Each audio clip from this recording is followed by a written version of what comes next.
दोस्तों, बिहार का सियासी समर नीतीश कुमार के लिए मुश्किलों भरा होने वाला है और ये मुश्किल उनके लिए बीजेपी ही खड़ी कर रही है। बीजेपी इस बार चुनाव में नया प्लान एक्टिवेट करने की तैयारी कर रही है। वो प्लान क्या है और बीजेपी करना क्या चाहती है, इस बात को समझेंगे। हमारे साथ चंद्रकांत जी हैं। चंद्रकांत जी, बीजेपी अपना कौन सा नया प्लान यहाँ पर बिहार में लागू करने वाली है? देखिए महिमा, जो आपने राजस्थान में देखा, जो आपने मध्य प्रदेश में देखा, जो आपने छत्तीसगढ़ में देखा, उससे अलग बिहार में कुछ नहीं होने वाला।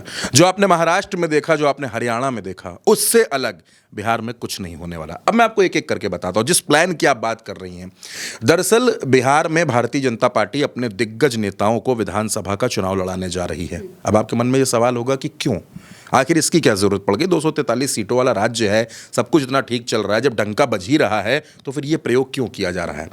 कौन कौन से नेताओं को चुनाव लड़ाया जाएगा वो नाम भी मैं आपको बताऊंगा। लेकिन आप याद कीजिए महिमा, मध्य प्रदेश, वहाँ भारतीय जनता पार्टी ने अपने 7 सांसदों को लोकसभा का जो लोकसभा के सांसद थे उनको विधानसभा का चुनाव लड़वाया था। राजस्थान में भी लगभग इतने ही सांसदों को चुनाव लड़ाया गया था। उनमें से बहुत से लोग चुनाव जीत भी गए थे, जैसे राज्यवर्धन सिंह राठौड़ थे, बाबा बालकनाथ थे, ये कई लोग चुनाव जीत गए थे। लेकिन मध्य प्रदेश में भी आपने देखा कि बहुत से लोग चुनाव जीते। छत्तीसगढ़ में भी यही प्रयोग आपको देखने को मिला। इन तीनों राज्यों में पैटर्न सेम था। रिजल्ट भारतीय जनता पार्टी के पक्ष में आया, लेकिन हुआ क्या? मध्य प्रदेश में शिवराज सिंह चौहान मुख्यमंत्री नहीं बन पाए, राजस्थान में वसुंधरा राजे मुख्यमंत्री नहीं बन पाई, छत्तीसगढ़ में रमन सिंह मुख्यमंत्री नहीं बन पाए। और अब आ जाइए हरियाणा और महाराष्ट्र पर। हरियाणा में ऐन चुनाव से पहले मनोहर खट्टर को हटाकर नायब सैनी ला दिए गए और फिर क्या हुआ? नायब सैनी मुख्यमंत्री बना दिए गए। महाराष्ट्र में गठबंधन था, एकनाथ शिंदे मुख्यमंत्री थे, सब कुछ ठीक था, सब कुछ बेहतर था। बार बार ये कहा जा रहा था कि हम एकनाथ शिंदे की अगुवाई में चुनाव लड़ रहे हैं। चुनाव बाद क्या हुआ? शिंदे की छुट्टी हो गई, वहां पर देवेंद्र फडणवीस मुख्यमंत्री बन गए। अब आ जाइए बिहार पर। बिहार में गिरिराज सिंह, बिहार में नित्यानंद राय, बिहार में शहनवाज हुसैन, बिहार में राजीव प्रताप रूडी। इन 4 नेताओं को विधानसभा का चुनाव लड़ाने की चर्चा है। शहनवाज हुसैन को क्यों लड़ाया जा रहा है वो आप भी जानती हैं, क्योंकि भारतीय जनता पार्टी मुस्लिमों को भी एक मैसेज देना चाहती है। शहनवाज हुसैन बड़े नेता भी हैं, उनको लड़ाया जा रहा, उनको छोड़ देते हैं। चलते हैं राजीव प्रताप रूडी से। राजीव प्रताप रूडी, हाल ही में कॉन्स्टिट्यूशन क्लब का चुनाव हुआ, संजीव बालियान को हराकर वो चुनाव जीते। लेकिन उन्होंने ये कहा कि राजपूत समाज अगर नाराज होता है तो नतीजे बदल जाते हैं। ये राजीव प्रताप रूडी ने कहा। राजीव प्रताप रूडी को चुनाव लड़ाकर और हाल ही में पवन सिंह को एनडीए में लाकर भारतीय जनता पार्टी की कोशिश यह है कि जो नाराज राजपूत हैं उनको अपने पाले में बनाकर रखा जाए, पहली बात। दूसरी बात, अब आप आ जाइए नित्यानंद राय पर। नित्यानंद राय कौन है? बिहार में अमित शाह के सबसे करीबी नेताओं में अगर कोई नाम शुमार होता है तो वो नित्यानंद राय का है। बिहार में अगर भारतीय जनता पार्टी ये सूची बनाए कि उसको मुख्यमंत्री किसे बनाना है, तो मैं दावे से कह सकता हूं कि उस टॉप 3 लोगों के जो नाम होंगे, जो सूची होगी, उसमें एक नाम नित्यानंद राय का होगा। ये उनकी बिहार में आप उनकी मौजूदगी कह लीजिए, उनका वजूद कह लीजिए, या अमित शाह से उनकी करीबी कह लीजिए। और अब गिरिराज सिंह, कौन है गिरिराज सिंह? फायर ब्रांड नेता भारतीय जनता पार्टी के, नरेंद्र मोदी कैंप के बड़े दुलारे हैं। अगर दुलारे ना होते तो उन्होंने ऐसे ऐसे बयान दिए हैं कि उनकी छुट्टी हो जाती।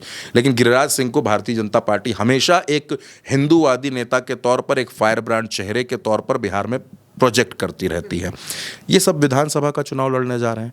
आपको क्या लगता है कि ये सब अपनी अपनी सांसदी छोड़ के विधानसभा के सदस्य बनेंगे, विधायक बन करके बैठेंगे, तो किस लिए बैठेंगे? जाहिर सी बात है कि भारतीय जनता पार्टी इन नेताओं के जरिए नीतीश कुमार पर प्रेशर बनाना चाहती है।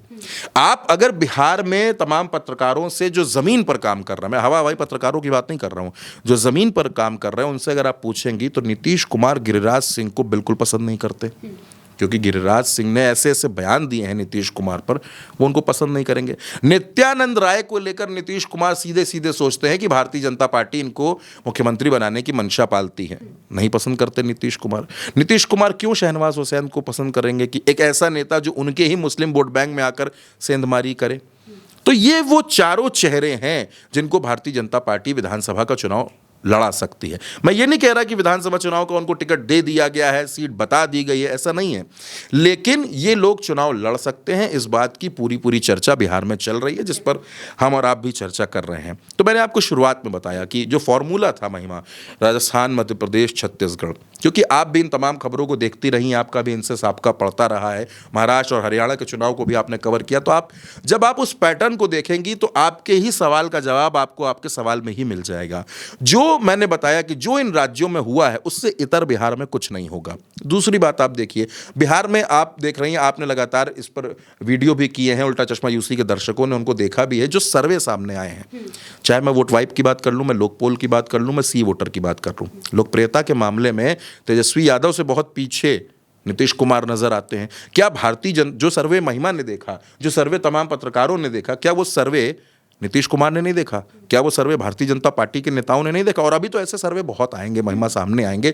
लगातार जो लोकप्रियता तेजस्वी यादव की बढ़ रही है, वो किसके लिए टेंशन है, वो किसको परेशान कर रही है? जाहिर सी बात है नीतीश कुमार को, जाहिर सी बात है भारतीय जनता पार्टी को। भारतीय जनता पार्टी का बिहार में अगर कोई सपना है तो वो सपना है अपनी सरकार बनाने का, वो सपना है अपना मुख्यमंत्री बनाने का, जो अश्विनी चौबे ने कहा था।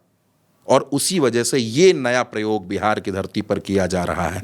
और मुझे जहां तक ध्यान पड़ता है, मुझे जहां तक जानकारी है, ये बिहार में पहली बार होगा अगर सांसद विधानसभा का चुनाव लड़ते हैं। और इसके पीछे फॉर्मूला वही सेम है जो फॉर्मूला आपने बाकी राज्यों में देखा है। फॉर्मूला ये है कि नीतीश पर दबाव बनाया जाए, फॉर्मूला ये है कि गठबंधन के सहयोगियों पर दबाव बनाया जाए और लोगों को ये मैसेज दिया जाए कि भारतीय जनता पार्टी कितनी सीरियसली बिहार के चुनाव को लड़ रही है। बिल्कुल। और बीजेपी का ये सब करने का एक और मतलब ये भी है कि वो प्रदेश स्तर पर बहुत बड़े नेताओं को अच्छा खासा जो विधायकी है अगर उन्हें मिल जाती है तो वो नीतीश कुमार पर प्रेशर तो बनाएंगे ही, इसके साथ ही लोगों को भी दिखेगा कि भाई इतने बड़े नेता हैं, ये यहाँ से विधायक हैं, तो उन पर भी ये पैठ बनेगी, ये बातें बनेगी। लेकिन बीजेपी ये सारी चीज़ें जो कर रही है इसका सीधा सीधा मतलब यही है कि वो नीतीश कुमार को साइडलाइन करना चाहती है और इससे उनकी मुसीबत और ज़्यादा बढ़ गई है और बिहार चुनाव में बहुत ज़्यादा वक्त नहीं बचा है। देखना होगा नीतीश आखिर करते क्या है। फिलहाल के लिए मेरे साथ इस चर्चा में इतना ही। आप देखते रहिए उल्टा चश्मा यूसी।